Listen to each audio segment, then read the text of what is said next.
नमस्कार। रेणुका रानी सिंह महादेव चैनल में आप सभी का हार्दिक स्वागत है। सनातन धर्म में कई वृक्षों को पावन पूजनीय माना गया है।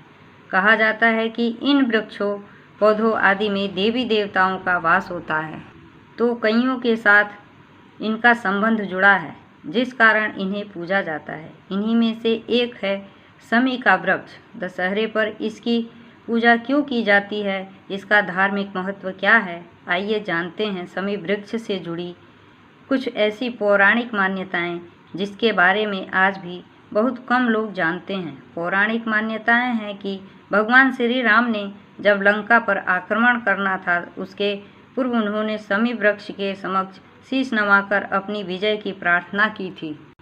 नवरात्र में माँ दुर्गा की पूजा भी शमी वृक्ष के पत्तों से करने का शास्त्र में विधान है। इस दिन शाम को वृक्ष का पूजन करने से आरोग्य व धन की प्राप्ति होती है।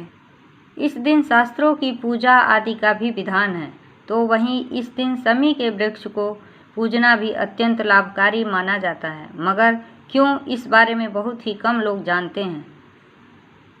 आइए जानते हैं। संस्कृत में अग्नि को शमी गर्भ के नाम से जाना जाता है। ऐसी कथाएं प्रचलित हैं कि महाभारत काल में पांडवों ने शमी के पेड़ के ऊपर अपने अस्त्र शस्त्र छिपाए थे, जिसके बाद ही उन्होंने कौरवों से जीत की प्राप्ति हुई थी। विजयदशमी के दिन प्रदोष काल में शमी वृक्ष का पूजन आदि अति आवश्यक माना जाता है। ज्योतिष शास्त्र के अनुसार इस दिन शमी वृक्ष की पत्तियों को तोड़कर उन्हें घर के पूजा घर में रखना चाहिए। लाल कपड़े में अक्षत, एक सुपारी के साथ इन पत्तियों को बांधकर इसके बाद इस पोटली को गुरु या बुजुर्ग से प्राप्त करें और प्रभु राम की परिक्रमा करें। इस दिन प्रदोष काल में शमी वृक्ष के समीप जाकर उसे प्रणाम करके हाथ जोड़कर निम्न मंत्र से प्रार्थना करनी चाहिए। शमी शम्यते पापम शमी शत्रु विनाशिनी अर्जुनस्य धनुर्धारी रामस्य प्रियदर्शिनी करिष्य मायात्राया यथा कालम सुखम मया तत्र निर्विघ्न कर्तृत्वम भव श्री राम पूजिता। इन सब के अलावा विजयदशमी के शुभ अवसर पर नीलकंठ के दर्शन को शुभ माना जाता है। इस दिन नीलकंठ का दर्शन करना चाहिए। साथ ही साथ इस दिन असमंतक अर्थात कचनार का वृक्ष लगाना भी अत्यंत लाभकारी माना जाता है। कहते हैं इसकी नियमित पूजा से परिवार में सुख शांति आती है, तो वहीं इस दिन अपराजिता की पूजा का भी अधिक महत्व है।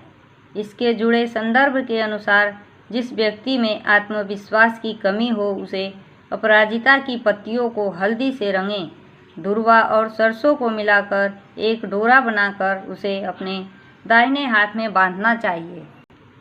विजयदशमी पर शमी के वृक्ष की पूजा और उसके पत्ते को बांटने का प्रचलन है।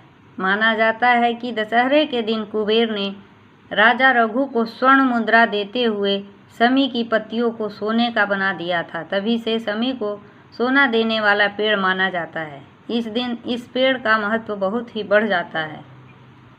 शमी के वृक्ष और उसके महत्व की चर्चा रामायण, महाभारत और पुराणों में मिलता है। इसका संबंध श्री राम भगवान और पांडवों से भी रहा है।